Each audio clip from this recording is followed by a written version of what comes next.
This is a pretty cool site. The drone is just perfect for this one. Perfect indeed. So let's do it. That's an old drum filter down there. Coming into view on the right are the hoist house and the assay building. That large structure on the bottom left is what's left of the mess hall. Pulling back into the woods a little bit, I just wanted to show you how many buildings are hidden away back here, how much equipment is laying around, waiting to be discovered. Those long buildings coming into view on the right now are the bunkhouse and an office. The winters at this elevation were absolutely savage, and so making a daily commute was not really a viable option.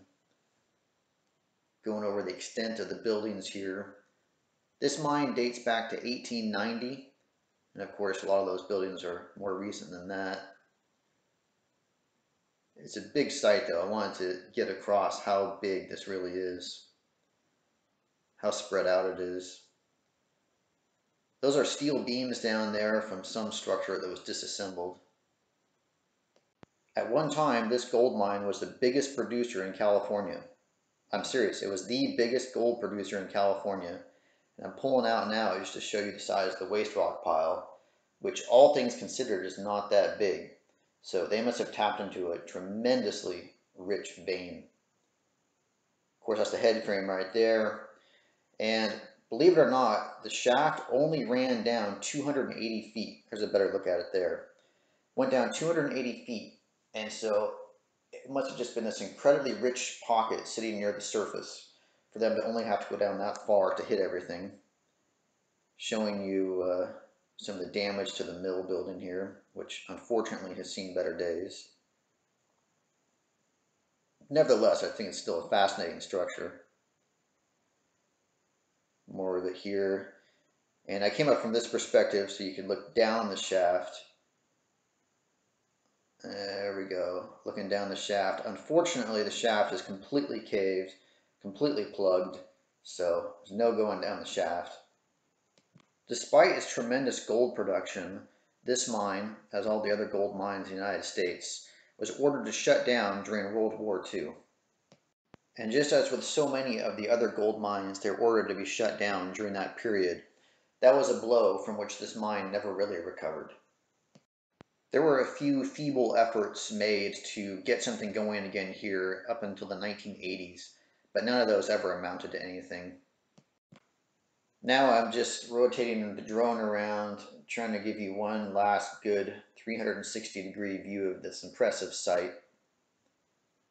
The volume's going to get more loud when we jump back to the ground when this little segment here ends, so be prepared.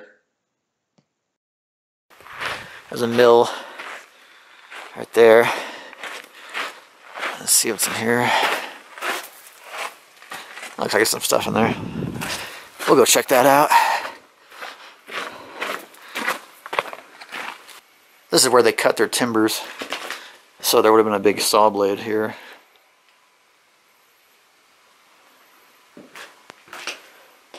And a lot of sawdust. Here's a view where the shaft is.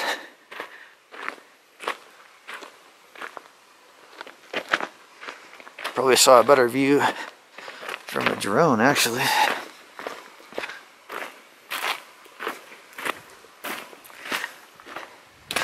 Yeah, that's not in the best shape, to be sure.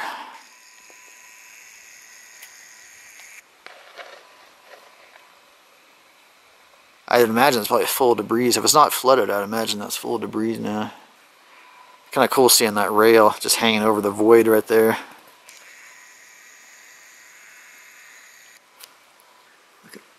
Looking up the head frame.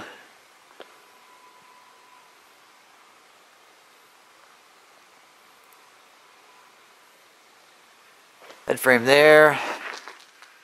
And then, which of these do you think was waste rock, and which of these do you think was ore? Because there's that big pipe overhead. You know, I was looking at it. I think that they use this mill for like contract milling after the mine closed. Okay. Because that just leads up and dumps into the feed. Gotcha. So they were just feeding it in with it. That makes sense. All right, here's the head frame in front of me here. And just behind it here is the hoist house, which we looked inside already, and it's pretty cool. So I will show you how that looks. First view inside. Got the Ingersoll Rand Type 10 compressor right there. You even have the hoist operator's chair still in place. There's the hoist itself, of course. The different depth indicators right there. See that?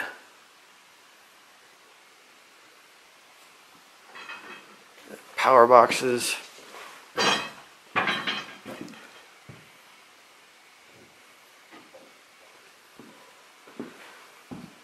This is remarkably intact, all things considered.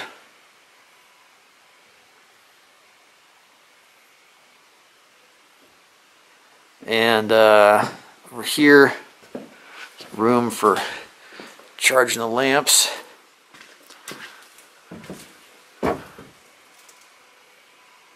Not that section, but over here, you can see, this is where they charge them up. And they even have the instructions for charging the batteries here. Or not the instructions, but the time. Try not to make that too bright so you can actually read it. Interesting stuff. So yeah, Ingersoll Rand compressor here. Type 10. I didn't see that before. The Westinghouse logo. Let's see. Ingersoll Rand Imperial Type 10. I've been told that would power maybe 5 drills or so.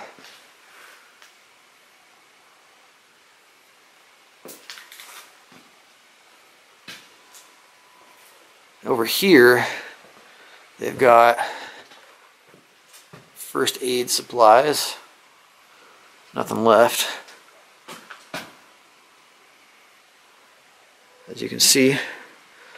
But still pretty cool to see just the sign on the door. Just looking out over this stuff.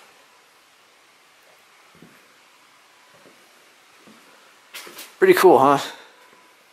I'm really not used to seeing a hoist room this intact. I mean, that's really rare.